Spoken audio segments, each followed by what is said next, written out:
Salut tout le monde, moi c'est Damien, je suis le directeur de l'école de danse et en même temps je pratique des danses de la famille vintage, principalement Lindy Hop, Solo Jazz Roots Charleston et West Coast Swing. Je donne un petit peu de temps en temps des petites sessions de Balboa aussi. En gros, mon domaine de compétence en tant que danseur, c'est les danses de la famille du swing, les danses qu'on appelle souvent vintage.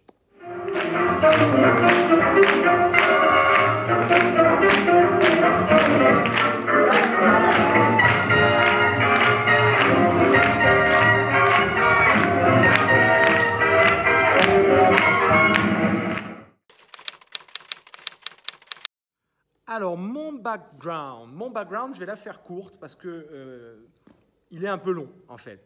Je vous dirais simplement que j'ai 3 étapes dans ma vie. J'ai eu une première étape où j'ai été danseur de compétition en boogie-woogie, rock acrobatique pendant bien des années. J'ai commencé à 11 ans, j'ai arrêté à peu près ce type de compétition-là aux alentours de 20 ans. Je dansais à l'époque chez Mousse, un acteur très connu de la scène stéphanoise dans le domaine du rock piétiné et du boogie-woogie et du rock acrobatique.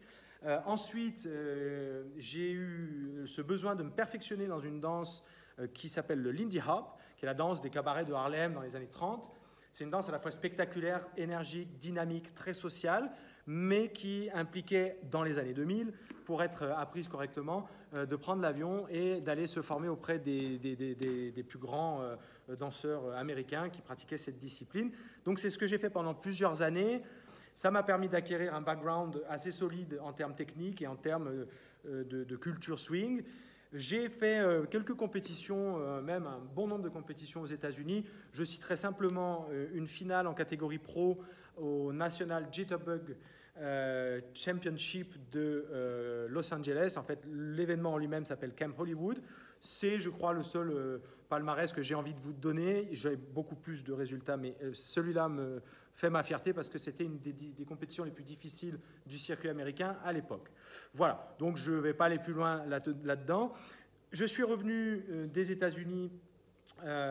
J'ai eu un petit moment où je me suis installé à Québec parce que j'ai passé ma thèse de musicologie à la fac de Montréal, donc je voyageais entre Québec et Montréal. Et ça m'a permis de continuer à me former auprès d'un très très grand danseur à l'époque qui s'appelait Benjamin Ricard et qui avait une école du nom de Porto Swing où j'ai pu donner quelques petits cours de boogie en plus, donc c'était vraiment top niveau. J'ai ensuite vécu un petit peu à la Nouvelle-Orléans pour travailler auprès de Nathalie Gomez et donner à la fois aussi quelques petits cours là-bas. Et après, je suis rentré à Saint-Étienne pour ouvrir le Dance Emporium dans lequel je me trouve aujourd'hui et ça fait 10 ans et je suis plus que ravi d'avoir cette école de danse. Voilà. Alors, pourquoi Dance Emporium ? J'ai créé Dance Emporium parce que lorsque je suis rentré du Canada avec ma thèse en poche, j'avais 2 choix. C'était soit partir dans la filière universitaire, soit essayer de vivre de ma passion de façon professionnelle. Et j'ai choisi cette voie-là pour plein de raisons. Je ne regrette pas parce que mon projet était à l'époque de monter une école de danse calquée sur le modèle de ce que j'avais vu en Amérique du Nord, c'est-à-dire de grands espaces pour pouvoir danser, un suivi qualitatif important, notamment par le fait qu'on va toujours aller chercher pour une discipline donnée un professeur dont on sait qu'il est à la fois passionné, qu'il est surtout très performant, qu'il sait enseigner et qu'il a envie de vivre de ça. Prenons l'exemple au hasard de Jules, que vous connaissez tous, El Gatito. Je suis allé chercher Jules moi-même quand j'ai ouvert l'école de danse parce que je savais que sur Saint-Étienne, c'était, à mon sens en tout cas, le meilleur d'entre tous. Donc voilà, et j'ai fait ça sur tous les domaines du hip-hop, en passant par la danse orientale. Voilà. Je voulais des spécialistes dans chacune des disciplines. Et le projet Dance Emporium, c'était d'avoir un multidanse avec des points de compétences, des pôles de compétences éparpillés selon chaque enseignant qui avait un peu carte blanche sur ce qu'il pouvait faire avec ses élèves. L'essentiel était d'avoir au finish des élèves qui sont bons, des élèves qui sont sympas, qui s'éclatent et en fait qui ont besoin de venir danser chez nous et qui sont heureux de venir là. Voilà pour moi la question la plus complexe qu'on puisse me poser, je crois, au monde. Parce que avant même d'être danseur, j'ai commencé tout petit par être musicien, j'ai été violoniste, je suis passé un petit peu plus tard au piano, ragtime, stride, pour jouer du swing. Et la musique, c'est une passion autant que la danse, et c'est une vieille passion. Immédiatement, ma réponse, ce serait l'introït du Requiem de Mozart, sauf que je vais plutôt rester dans le domaine qui nous occupe aujourd'hui, qui est celui de la danse. Et j'ai trouvé, parmi les nombreuses musiques que j'écoute et que j'affectionne particulièrement, une version de Down by the Riverside, qui est un chant de gospel à la base, mais qui a été repris avec toute l'énergie de la Nouvelle-Orléans et de la musique New Orleans par un groupe qui s'appelle Preservation Hall Jazz Band, et qui a regroupé en plus de ça d'autres musiciens invités. Il y a Keb Mo, qui n'a rien à voir à la base avec le swing, et d'autres. Je vous invite à l'écouter. D'ailleurs, je ne vais pas vous en dire plus. Écoutez tout de suite ce que ça donne. Énergie, qualité technique, inspiration, bonne humeur, folie, tout ce que j'aime dans la musique de la Nouvelle-Orléans, et en fin de compte dans l'ambiance de cette ville et dans l'ambiance artistique et générale de toute façon de la Louisiane. Je vous laisse écouter ça, vous allez voir, c'est de la bombe atomique. Écoutez.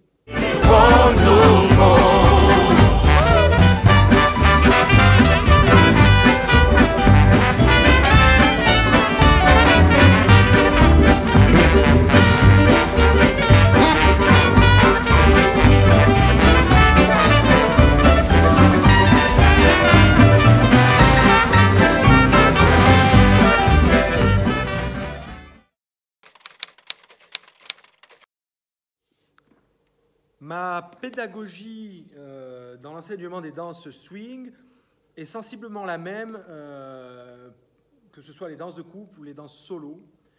J'ai pour habitude de ne jamais préparer un cours en termes de chorégraphie, c'est-à-dire que je ne vais pas commencer l'année en disant « bon, allez, niveau inter 3, je vais leur apprendre cette figure, cette figure, cette figure, cette figure, et puis le mois d'après ça, ça, ça ». J'ai plutôt l'habitude d'interagir avec mes élèves, c'est-à-dire que je vais leur proposer certaines choses en début d'année dont une partie va volontairement être un peu trop difficile, une autre un peu trop facile, pour avoir une sorte d'étalon qui va me permettre de jauger de ce que je vais pouvoir faire durant toute la saison afin d'amener mes élèves à toujours plus de qualité de danse, mais surtout de plaisir.